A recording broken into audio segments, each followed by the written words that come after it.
Welcome back to day 9 of our 100 days of Python coding series. तो last class में हमने cover किए थे कि लूप्स क्या होते हैं, पाइथन में कितने टाइप्स के लूप्स होते हैं, वाइल लूप, फॉर लूप, उनके सिंटैक्स को समझा था। आज हम समझेंगे, आज का हमारा टॉपिक है लूपिंग या लूप्स कंडीशंस। कंडीशंस नहीं कहेंगे इनको, लूप्स कंट्रोल। तो लूप्स कंट्रोल क्या होते हैं?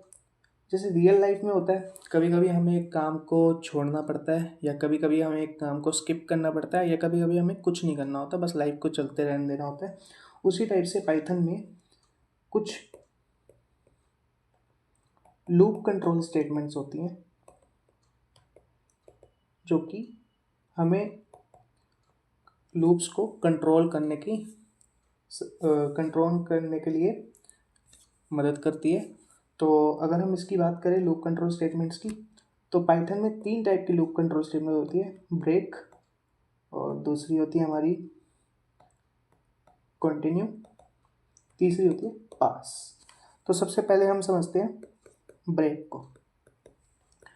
ब्रेक का मतलब ये है, ब्रेक ये कहता है कि जो भी अभी करंट आइटरेशन चल रही है उसको छोड़ो और लूप को एग्जिट करो। मतलब ये लूप को पूरा ही बंद कर देता है, ख़त्म कर देता है। अगर हम इसकी एक कंडीशन की बात करें या एक एग्जांपल की बात करें, तो फॉर आई इन रेंज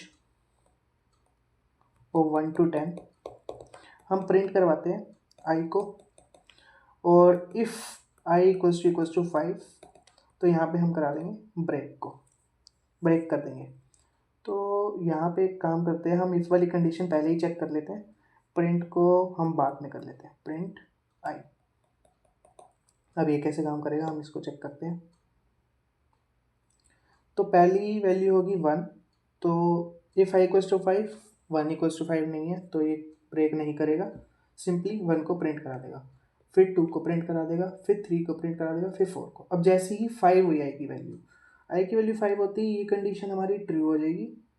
अब इसके ट्रू होते ही यहाँ पे ब्रेक कंट्रोल स्टेटमेंट है, तो ये लूप को सीधा एग्जिट कर देगा। तो सिर्फ 1 2 3 4 यही प्रिंट होगा, उसके आगे के नंबर्स प्रिंट नहीं होंगे। तो ये थी हमारी पहली लूप कंट्रोल स्टेटमेंट। दूसरा आता है हमारा कंटिन्यू। कंटिन्यू का मतलब ये है कि जो अभी करंट आइटरेशन चल रही है इसको सिंपली स्किप कर दो और बाकी आइटरेशंस नॉर्मली चलेंगी।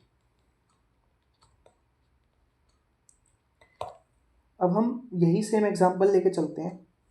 अब इसमें हम ब्रेक की जगह बस कंटिन्यू कर देंगे,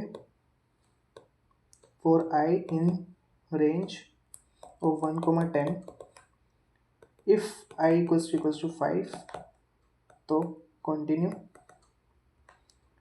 और सिंपली यहाँ पे प्रिंट करवा देंगे हम आई को। अब ये कैसे काम करता है इसकी वर्किंग देखते हैं। पहले आई की वैल्यू होगी 1 प्रिंट होगी, कंडीशन फॉल्स है, 2 प्रिंट होगी, 3 प्रिंट होगी, 4 प्रिंट होगी। आई की वैल्यू है 5, ये हुआ ट्रू। कंटिन्यू क्या करेगा, 5 को स्किप कर देगा, 5 प्रिंट नहीं होगा। तो अब अगली आइटरेशन चलती रहेगी नॉर्मली, 6 7 8 9। अब 10 पे लूप एग्जिट कर जाएगा क्योंकि रेंज फंक्शन में 10 इंक्लूड नहीं होगा। तो ये थी हमारी कंटिन्यू। अब पास का मतलब ये है कि पास ये कहना चाहता है कि मुझे कुछ नहीं करना, मुझे बस सिंटैक्स कंप्लीट करने दो। अगर अभी हमें नहीं पता कि अभी हमें क्या कोड लिखना है तो उस केस में हमारे पास मोस्टली यूज़ होता है। तो पास को, अगर हम पास की वर्किंग को देखें तो सिंपली हम यही लूप को लेके चलते हैं, for i in range of 1, 10 if i equals to 5। अभी हमें नहीं पता कि हमें इस पर्टिकुलर कंडीशन के मीट होने में क्या करना है, तो हम सिंपली यहाँ पे पास लिख सकते हैं कि अभी इसको ऐसे ही छोड़ दो ब्लैंक, और एल्स में हम अपना जो बाकी का कोड होगा वो लिख सकते हैं। तो ये होते हैं हमारे ब्रेक, पास और कंटिन्यू। तो एक बार हम यहाँ पे रिवाइज कर लेते हैं।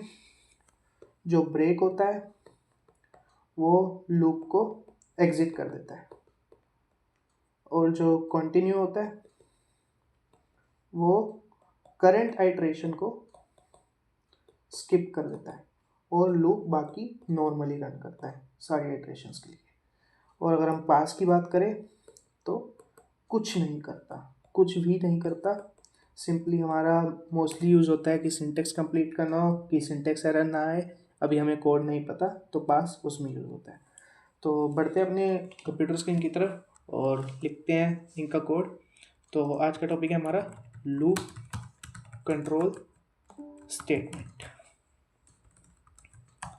तो लूप कंट्रोल स्टेटमेंट की अगर हम बात करें तो अभी हमने देखा पहली स्टेटमेंट हमारी है ब्रेक।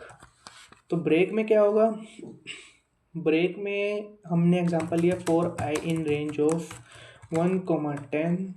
अब यहाँ पे हम इफ़ आई इक्वल्स टू 5 और यहाँ पे हम क्या करेंगे, ब्रेक कर देंगे। सिंपली ब्रेक करने के बाद प्रिंट ऑफ। तो ये हमने कोड किया था। अब एक बार आप इसको खुद से ट्राई कर सकते हैं रिवाइज करने के लिए कि क्या हमारा आउटपुट आएगा। हमारे यहाँ पे आउटपुट आएगा 1 2 3 एंड 4। 5 पे हमारी जो लूप है वो एग्जिट हो जाएगी। एक सेकेंड, टर्मिनल हम रीस्टार्ट करते हैं, टर्मिनल न्यू टर्मिनल, और अब रन करते हैं 1 2 3 एंड 4। तो ब्रेक हमारा यहाँ पे काम आता है। अगला हमारा आता है कंटिन्यू।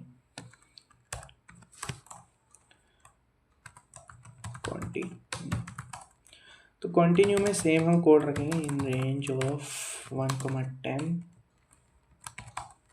यहाँ पे इफ़ आई इक्वल्स टू 5, यहाँ पे करा देंगे हम कंटिन्यू और प्रिंट करवा देंगे हम आई को। तो अब हम लूप को रन करेंगे तो 5 वाली आइटरेशन स्किप हो जाएगी, बाकी सारी आइटरेशंस नॉर्मली चलेंगी। तो हमारा आउटपुट आएगा 1 2 3 4 6 7 8 9, 1 2 3 4, और फिफ्थ आइटरेशन हमारी स्किप हो चुकी है 6 7 8 9। तो ये था हमारा कंटिन्यू। अगली कंट्रोल स्टेटमेंट की तरफ हम चलते हैं जो कि हमारी पास। अब पास की अगर हम बात करें for i in range of 1,10, तो इफ़ आई इक्वल्स टू 5, तो हमें नहीं पता कि क्या करना है क्या नहीं करना। पास हमारा आइटरेशन को स्किप भी नहीं कराएगा और आइटरेशन को मतलब कुछ नहीं करेगा, सिंपली वो ऐसे ही रहने देगा कि कुछ नहीं पता अभी उसको क्या करना है। लूप पूरा रन करेगा तो 1 से लेकर 10 तक हमारा सब प्रिंट होगा। तो 1 2 3 4 5 6 7 8 9, सॉरी 10 तक नहीं, 10 इंक्लूडेड नहीं होगा क्योंकि वो आखिरी वैल्यू है। तो ये थी हमारी लूप कंट्रोल स्टेटमेंट्स। तो अगर हम आगे की बात करें, अगर इन पे कोई क्वेश्चंस ट्राई करने हैं तो हम ये ट्राई कर सकते हैं printing values from 1 to 50 and break the loop when value reaches 25। एक क्वेश्चन ये ट्राई कर सकते हैं। दूसरा क्वेश्चन हम ये ट्राई कर सकते हैं print all values from 1 to 50 except 25। 25 के अलावा सब प्रिंट करना है। ये थे हमारे ब्रेक और कंटिन्यू और पास। पास के लिए हम simply design a code snippet in which there is no full code but still the code runs fine। like इस वाले हम कोड की बात करें तो इस कोड में क्या था, हमने कंडीशन के अंदर कोई भी हमने टास्क नहीं लिखा कि क्या करना है, तो तब भी लूप हमारा नॉर्मली रन कर रहा है। तो ऐसा ही हमें एक कोड स्निपेट डिज़ाइन करना है जिसमें नॉर्मल हमारा लूप रन करे, चाहे कोई भी दिक्कत हो, हमारा कोड कंप्लीट ना हो तब भी लूप हमारा नॉर्मली रन करे। तो ये था आज के लिए लूप कंट्रोल स्टेटमेंट्स। तो अगर वीडियो पसंद आई हो तो वीडियो को लाइक करें, चैनल को सब्सक्राइब करें और कमेंट में ज़रूर बताएं अगर आपको कोई पर्टिकुलर टॉपिक पे वीडियो चाहिए। तो आज के लिए बस इतना ही। असाइनमेंट क्वेश्चंस करते रहिए, खुद से प्रैक्टिस करना ज़रूरी है। अगर खुद से नहीं करेंगे तो कॉन्सेप्ट समझ नहीं आएंगे। और प्रैक्टिस करिए कोड की, खुद से ही कोड बनाइए, एक्सप्लोर करते रहिए। आज के लिए बस इतना ही, मिलते हैं नेक्स्ट वीडियो में। Thank you.